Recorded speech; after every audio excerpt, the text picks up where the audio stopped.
The subway rumbled with its usual chaos that evening, brakes screeching, doors hissing open and shut, people rushing in with tired faces, clutching bags, headphones, and phones as if they were shields from the world. Among them sat Daniel, a 32-year-old single father, his 7-year-old daughter Lily beside him, her tiny hands holding onto her worn-out school bag. Daniel had lived like this for years, hopping trains after long shifts, trying to balance fatherhood and survival. His eyes were lined with exhaustion, his clothes simple but clean, and yet there was a quiet strength in the way he held himself. Lily leaned her head against his arm, whispering, "Daddy, are we going to have dinner at home or on the train again?" Daniel smiled faintly, brushing her soft brown hair from her forehead. "Home tonight. Baby, I made soup yesterday. It's waiting for us." Lily's eyes lit up, and that was enough to push Daniel's wariness aside. But life has a strange way of turning ordinary moments into extraordinary stories. Just as the train screeched into the next station, chaos broke loose. A woman in her mid-30s stumbled into the car, clutching her belly, her face pale, sweat trickling down her temples. Her expensive coat, her diamond bracelet, and her carefully styled hair screamed wealth, but at that moment she was no CEO's wife, no untouchable figure from a different world. She was simply a woman in pain, about to bring life into the world. She collapsed onto the seat across from Daniel, gasping, "Help! Please, it's the baby, it's coming." The subway car froze. Some passengers panicked, some pulled out phones to record, others simply pretended not to see.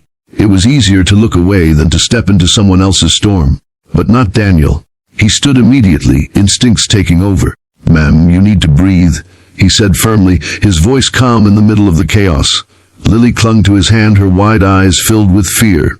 "Daddy, is she okay?" Daniel squeezed her hand reassuringly. "She will be. I promise." The woman screamed again, clutching his sleeve. "Please help me. I can't do this alone." And then Daniel realized no doctor was here, no ambulance could reach underground in time. It was just him, a tired single father with no medical training, about to step into a moment that would define his life. The train jolted forward, trapping them between stations. A middle-aged man muttered, "Someone should call 911. But no one moved closer. Daniel knelt down, his rough but steady hands reaching for hers. "You're not alone," he whispered. "We'll do this together." Tears welled in the woman's eyes, not just from pain, but from the shock that a stranger was willing to stand with her when everyone else hesitated. Minutes passed like hours.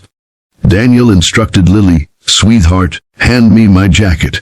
He folded it, placing it under the woman's head. His daughter obeyed, trying to be brave, her small hands trembling. "Daddy, is she going to have the baby right here?" she asked, voice quivering. "Yes, Lily," Daniel said softly.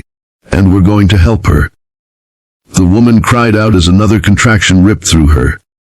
She gripped Daniel's hand so tightly that his knuckles turned white, but he didn't flinch. Instead, he guided her breathing, repeating gently, "In through your nose, out through your mouth. That's it, you're stronger than you think." For a brief second, her eyes met his. She saw not just a stranger but a man carrying his own burdens who still chose compassion. And in that moment something shifted inside her. The subway car had become a delivery room. Passengers watched, phones lowered now, guilt flickering across their faces as they realized this father and daughter were braver than all of them combined. Time blurred. With Daniel's guidance, with Lily holding the woman's hand when her father needed to act, a new cry finally pierced the air. The tiny wail of a newborn baby silenced the train more powerfully than any announcement ever could. Daniel carefully wrapped the baby in his sweater, placing the crying child into the exhausted mother's arms. Tears streamed down her cheeks as she whispered, You saved us." Daniel shook his head humbly. "No, you saved yourself. I just helped a little." But to her, he was more than help. He was hope. The train finally reached the next station, and paramedics rushed in, taking over. Yet the woman wouldn't let go of Daniel's hand until she whispered, "I'll never forget you." Daniel helped Lily to her feet, ready to vanish back into his ordinary struggles. He had no idea that the woman he just helped wasn't just a stranger. She was the wife of one of the city's most powerful CEOs. He had no idea this night would change everything.